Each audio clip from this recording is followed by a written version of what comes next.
इस वीडियो में हम घिरण संहिता को छोटे रूप में समझेंगे। जो विद्यार्थी यूजीसी नेट, वाईसीबी, बीए, एमए की तैयारी कर रहे हैं उनके लिए वीडियो बहुत ही लाभदायक सिद्ध होगा, क्योंकि घिरण संहिता को कम समय में पूरी तरीके से समझने के लिए एक छोटा वीडियो तैयार किया गया है। और इसके बाद हम इसका दूसरा वीडियो बनाएंगे जिसमें इसको नोट्स वाइज समझाया जाएगा कि किस प्रकार से, कैसे ये ग्रंथ में क्या क्या चीज़ें बताई गई हैं। तो शुरू करते हैं। ये जो ग्रंथ है घिरण संहिता, ये महर्षि घिरण ने लिखा है। यह महर्षि घिरण व राजा चंडिकापाली के संवाद पर आधारित है। यह एक स्मृति ग्रंथ है। इसे सप्तांग योग भी कहा जाता है। इसमें समाधि प्राप्त करने के लिए 7 स्टेप्स बताए हैं, जिसको इन्होंने अध्यायों में बांटा है कि अगर कोई योगी साधना करना चाहता है, योग की साधना करना चाहता है, तो उसको 7 चरण पूरे करने पड़ेंगे। तो सबसे पहला जो चरण है, जिसे प्रथम अध्याय बोला गया है, वो है षटकर्म, जिसमें इन्होंने 6 षटकर्म बताए हैं, जिसको इन्होंने शोधन क्रिया भी बोला गया है। दूसरा है आसन। इन्होंने 32 आसन बताए हैं जो योगी के अंदर दृढ़ता पैदा करते हैं। तृतीय में इन्होंने 25 मुद्राएं बताई हैं, जिसके अंदर 16 मुद्रा, 4 बंध व 5 धारणाएं हैं, जो योगी के अंदर स्थिरता पैदा करती हैं। चतुर्थ अध्याय में इन्होंने प्रत्याहार का वर्णन किया है, जो योगी के अंदर धीरता पैदा करता है।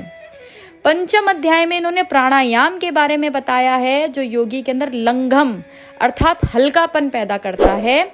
छठे अध्याय में इन्होंने ध्यान के बारे में बताया है, जिसके 3 प्रकार हैं, बहिरंग ध्यान, अंतरंग ध्यान या एकचित्त ध्यान, जो योगी के अंदर प्रत्यक्ष आत्ममनन पैदा करता है।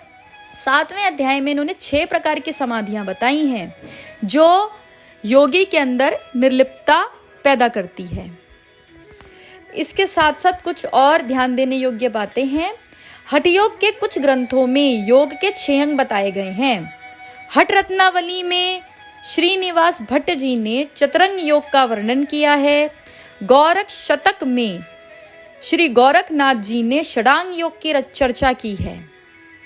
घिरण ऋषि ने प्रारंभ में ही इस ग्रंथ के अंदर शारीरिक शुद्धि अर्थात षटकर्म की बात करी गई है, जो इस प्रकार है: नेति, धौति, बस्ती, नौली, त्राटक व कपालभाति।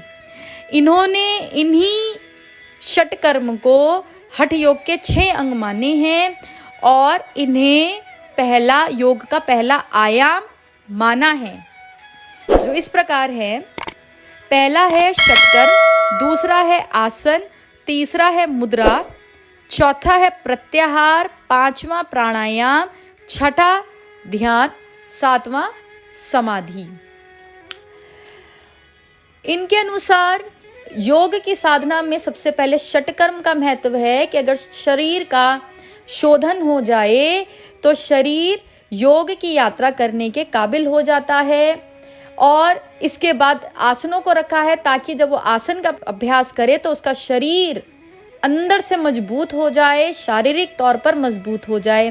फिर इन्होंने मुद्रा के बारे में बताया है कि अगर मुद्रा का अभ्यास किया जाए तो उससे जो सुषुप्त अवस्था के अंदर, सुप्त अवस्था के अंदर जो शक्तियां हमारी दबी पड़ी हैं वो बाहर आ जाएंगी, और जो शक्तियां सही तरीके से कार्य नहीं कर रही हैं वह कार्य करने लग जाएंगी।